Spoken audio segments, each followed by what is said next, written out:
New York and on the new Hot 97 app. Ebro in the morning on Hot 97. Look, Ebro in the morning. Laura Stiles, Rosenberg. What kind of jacket is that, Rosenberg? Actually, you really want to know? Because it's actually a great brand that I'm making look bad. It's Varvatos, but I look Why like are you trash. making it look bad? I just, I was lazy, but it's warm. And honestly, I wanted to look smart because Beverly Bond is here today. You know what I'm Beverly saying? Bond. Heavy hitters on Black Girls Rock. Give it up. Yay. What's up, lady? Hi, how are you? You look amazing. I'm good. I'm good. So let's get right to it. Ladies and gentlemen, you are looking at the founder, the brain of Black Girls Rock. Yes. If you didn't know, now it's become like a international phenomenon, right? And it's on television every year. But how did it start? I started Black Girls Rock in 2006. And I started it as an idea for a T-shirt. And as I was creating it, I was writing down the names of Black women that rocked in history from past to present, from Sojourner to Beyonce. And as I'm writing all these names down, I'm really seeing them on paper and realizing that so many women on this paper weren't being recognized for their contributions. And I realized at that moment that this affirmation was bigger than me, and it was something that I couldn't hold to myself, that I had to use to help us affirm ourselves. And first thing I started was the award show in 2006. Our first honorees were DJ Jazzy Joyce and MC Light. Well, and the audience may not know that you're a DJ also. Yes. And that's how we met here at the station. You've obviously worked in and around and with the station for many years. I remember when you started Black Girls Rock, I thought it was, what you just said, and also women that also played rock, the Tina Turners and the women that played rock music as well. That too? Yeah. I mean, that wasn't the goal of it, but it certainly was Black women rocking in so many different fields and arenas. So, yeah. And Black Girls Rock is definitely more than just an award show. So can you talk about all the amazing things you guys do as far as workshops, mentoring, and all of that? Yeah. So I immediately after the award show, I also started our nonprofit, our mentoring programs, because I felt that girls needed tools to help get to their next level of greatness. Right. And so I started with just teaching them how to DJ, because I felt like it empowered me. And then it's grown now into a huge leadership program. And we actually just released our applications for this year's Black Girls Lead program. We do it at Columbia University every year. We get speakers to come in. They have different workshops. They still have, the DJing, and they have arts programs. But, it's a very powerful program. What's cool about it is that girls come from all over the world. And it's like, it's so cool to see that you have an impact where girls actually are trying to get into this program. So it's awesome. How quickly did it begin to go from like an event that you worked on, so there was like a couple months before, and to like taking over your entire life and just becoming such a major full-time commitment? I think literally from the time I thought of it, it took over my life, and I had tunnel vision from the very moment that because I was so passionate about it, and I had the vision. I knew it would work. I knew it would be big. I knew it would be important, and I knew it would be a game changer.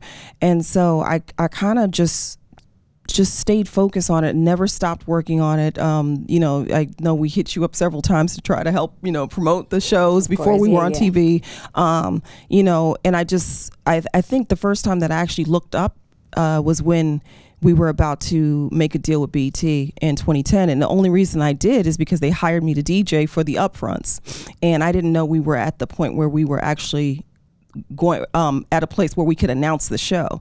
And so when I was DJing the upfronts at practice, it comes up on the screen, and then I'm like, oh my God, like that's when it hit me, like this is going to be a huge game changer, because I already knew what it did, before TV, and I knew how big it was then, so I knew that it would change. But yeah, it's been nonstop. You think about that first one in 2006, and it caught fire right away, because the following year, you go from Brooklyn to Lincoln Center. Yes. Like it wasn't like something. I mean, Sylvia Rhone. I mean, every black woman in the business. Missy every Elliott. Missy Elliott. I mean, everybody was there. Yeah. And now, was that because of your relationships, or was it just that people recognized this need? Somebody took the initiative. I think a little bit of both, but I think it was much more the mission because, while I DJ'd for a lot of people, so I was able to call favors in, but everybody believed in the mission. I mean, I didn't know Gabrielle Union and Regina King at the time, but they came on as the host for the show because they believed in it. Kerry Washington called us and was like, how do I become a part of this? This was the 2007 show. Like, there's no way you're leaving me out of this. Missy Elliott, graciously accepted our award that year. Light came back on, to present to her. It was so powerful, because of the mission and the message. Now we live in a time where you have a movie like Black Panther, you have Black Girls Rock, which is on television every year, you have a festival like Afropunk, which is about Afrofuturism and not just hip hop and not just R&B, but all types of genres of music made by Black people all around the diaspora, all around the world. Talk about now about how those bridges of communication and cultural communication are happening in your program and just for, Black folks and us seeing ourselves. I mean, I think it's a beautiful thing, and I think the time that we're living in and watching this happen and watching this kind of Black power emerging again it's beautiful. And I think the culture, like us recognizing that our cultural contributions are, very layered, diverse, and we're respecting it in all spaces, right? So I think that's a beautiful thing. I think we just have to. It's a great time, but I think that we can't take it for granted. Do you know what I mean? Because we also live in a very racist time at the same time. There was just we live in a time where people are, really bothered by other people's emergence and other people's voices. And so you have to think that there are always going to be people that are going to try to suppress that. So I think that it's great what's happening, and I think the momentum should keep going. It's almost like you guys predated what we're in now. Like, I just had a conversation with someone else who was doing something really cool stuff for the last 10 years. And it's like no one knew Trump was going to happen, right? So it's almost like Black Girls Rock is such a great thing to have already had in place and had building and building empowerment in advance of what we've gotten to. Well, I think Black Girls Rock is absolutely part of the paradigm shift that happened, especially with Black women. I think it was definitely one of the things that sparked us to continue to kind of embrace all of who we are, right? And then that caught fire to everything else. And so I think when I look at all of the women's movements now, I definitely am part of help shifting that narrative. So I would even say, what movements like Black Girls Rock or Black Lives Matter or any of these cultural movements that are taking place and the celebration of diversity is almost why the Trump thing happened. Because you have so many people who don't want diversity to be celebrated. You're blaming Beverly for Donald Trump. No. Oh my God. He's blaming Barack Obama. We're on the same page. Barack Obama. Yeah. Right. No, we're on the same page. Drake, I mean, all of this. It's all a cycle that led to the same place. Absolutely. And there was that pushback. Did you just throw yourself in there? Yeah. And Drake, I threw Drake in too. You know what I mean? The mixing of culture was right. Here. All these biracial people. Right. Ebro and Drake are definitely a part of why. It's all part of the same thing. Thank you, both. And Drake's Canadian. What are you getting involved in our stuff for? Because he came sneaking in. That's why. They didn't like damn Drake. We need another wall. The Canadian wall. A lot of people talking about that. Yeah, but I certainly think that having a President Barack Obama, something that I don't think we really believed that we were going to see, and then it happened, and I think that caused this kind of unearthing of this dormant kind of thing that was festering, that was always there, that really never went away. It's just they needed a champion to help rally the troops. And so and that's why I say we can't really sleep when we think that we are being empowered or we see ourselves more in the forefront. It doesn't necessarily mean that there are there aren't forces working to kind of diminish. Well, it that. also doesn't mean that there's actually true power and control over the outcome of your life and your children and your family and your community and the content you want to make and these distribution outlets and things like that, because you can be, like you said, you can find joy in seeing yourself and thinking that you've arrived, right? Exactly. In the same way people will be like, well, you don't have any problems. There was already a black president. We're not racist. Like, what are you talking about? And you're like, it doesn't really work like that, right? Well, in fact, it's almost the exact opposite. Right. When people say we had a black president, it's like, yeah, I know. And that's exactly why some of these problems are so obvious these days. It's because you literally counted the moment we had a black president. As like, all right, well, we're even. Yes. Right. Which is a scary thought. Right. Right. And so I guess now the next step for you is this is a big moment, right? The Black Girls Rock book. Yeah.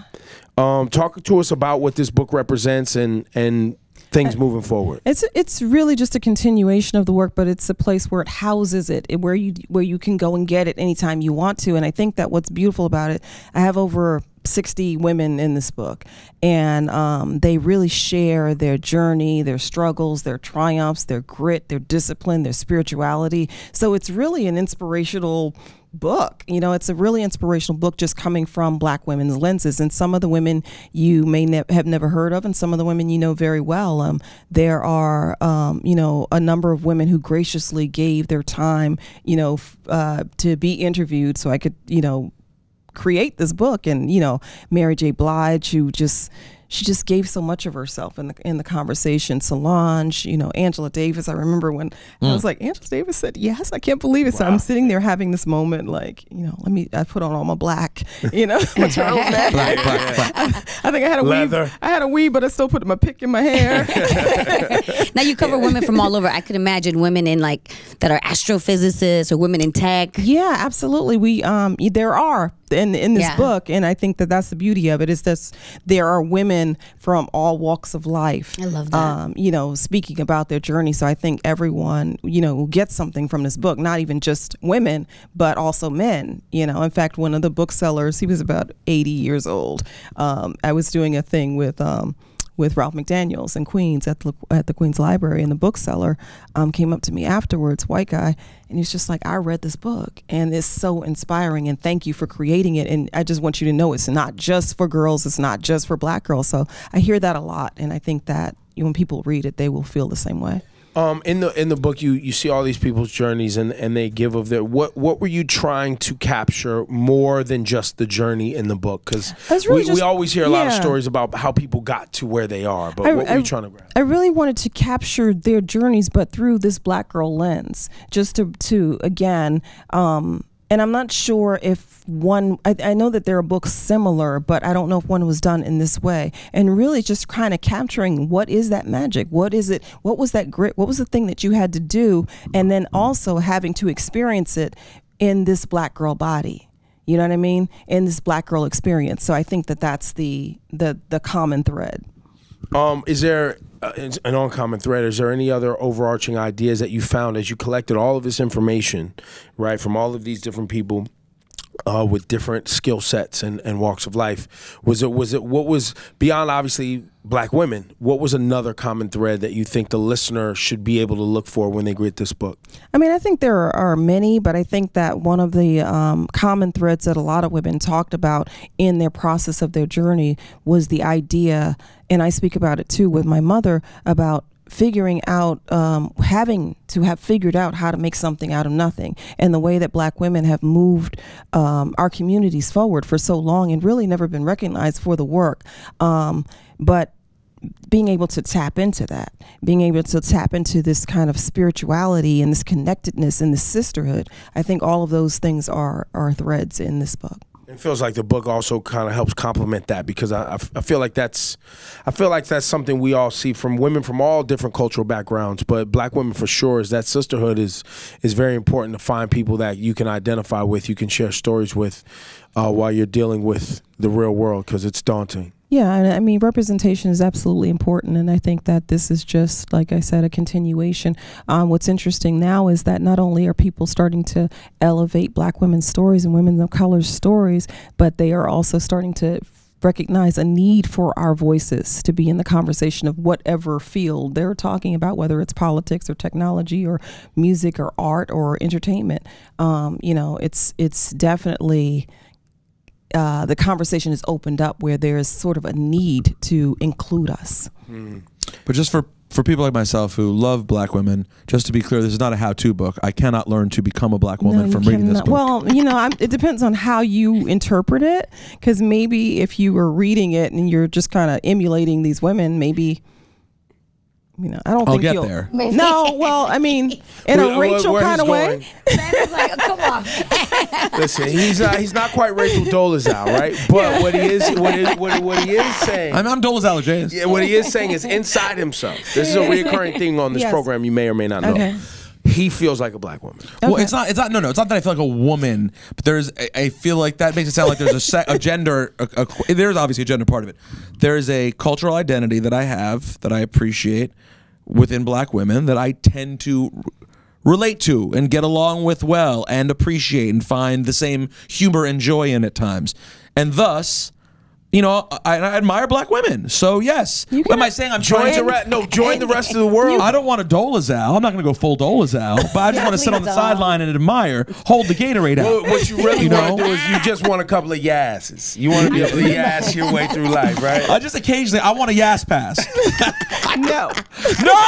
He doesn't get a yass pass. Wait, first I took my y'all pass, which you can't say y'all. No y'alls, no y'alls, and now I've lost my yass pass from Beverly Bond. Were you from down south? If you were from down south, I'm from Maryland, where we do y'alls, and that's where I got called. Yeah. Honestly, that's what happened. Okay. On Twitter, I said y'all, and someone said, "Oh no, he said y'all. You know what he meant?" I was like, "Guys, no, that is not what y'all means." No, in the South, you can have a y'all pass. So I don't know. Yes. I mean, now, let's wait. Can we get to know each other better? Let's talk. Because if Beverly Bond shuts down my ass pass, it's over. What about a girl? I mean, a girl. What about a girl? I don't know if I want that one.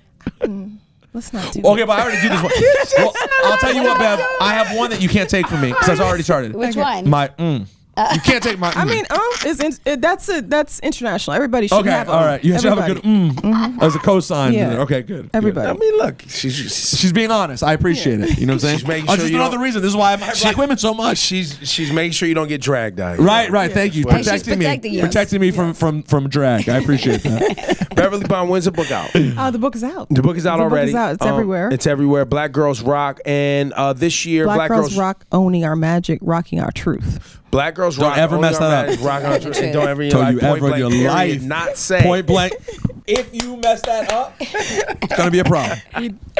So, and then also Black Girls Rock is back at NJ Pack again this year, right? We are working on that. We don't have details yet. Not yet. I'll be back. I'm like, you guys but it want will be to on host? BET. The BET thing is locked. Yes, BET is locked. Yes. Yeah. Location may change. And tickets are hard to get anyway. Yo, where are my tickets though? By the way, we all want tickets. One. Whole squad's going. Now my daughter's been now. Bro, we call you every year. We do. Okay, so that's where the tickets. My daughter. You gave the tickets. Yeah, she was mom doing press. actually works in management, so she ended up working backstage. She was back there with artists and everything. I know we called She you. actually interviewed Issa Rae. Yeah. Issa met Issa. Yeah, Issa Issa met met Issa. Issa. Oh, Yeah, nice. it was a good deal. It was a good deal. Yeah, I know you're on our VIP. Oh, VIP really? list. Yeah. Yes, because He's saying this on camera. No, really, because Ebro supported Black Girls Rock the whole time before we were on TV. We used to have y'all used to broadcast it up here. Yep. The advertisements used to come up. I was gonna say I've been talking about Black Girls Rock since literally for my first year on the air. That's around when it started, right? No, it started before you got here. It started 06 and I got was here 07. So Bev Bond obviously was family, heavy hitters, DJ, community. Yeah. It was amazing. And we wanted to be a part of it and blow it. Yeah. So you've always been on our VIP. I'm gonna check my email. I think them. my email ain't coming through. If I could just get like a GA ticket, just one GA. I got y'all. What do you really want at Black Girls Rock? Keep it 1,000. I just want to go. Right I would just like to be. He wants to be inspired. I want to be inspired. I support. I would like to be there to see it in person and support a person. Could he get a Yaz pass? No. Will you give them out? Did they give those out at the event? Maybe Like, all right, maybe not. you will be in the Yaz. Absolutely not on the Yaz. You're on the Yaz. No, you know what it is? I'm not even going to say that. You know, if that's what you want to do. I don't really. Don't listen to him. I don't want a Yaz pass. And I don't necessarily say the Yaz go. Yeah, I'm not. I gotta tell. Can I tell you the truth? Too stereotypical. Yeah. I'm about to say. While we're having honest dialogue right now, I don't mind Yaz in the context of our show. And like we have a button with Nicki Minaj saying it. It's funny, whatever. But I will tell you that is a term that has gotten to the point that when I'm in other worlds and white people say it, I feel a little wow. bit of a way about it. To be totally honest with you.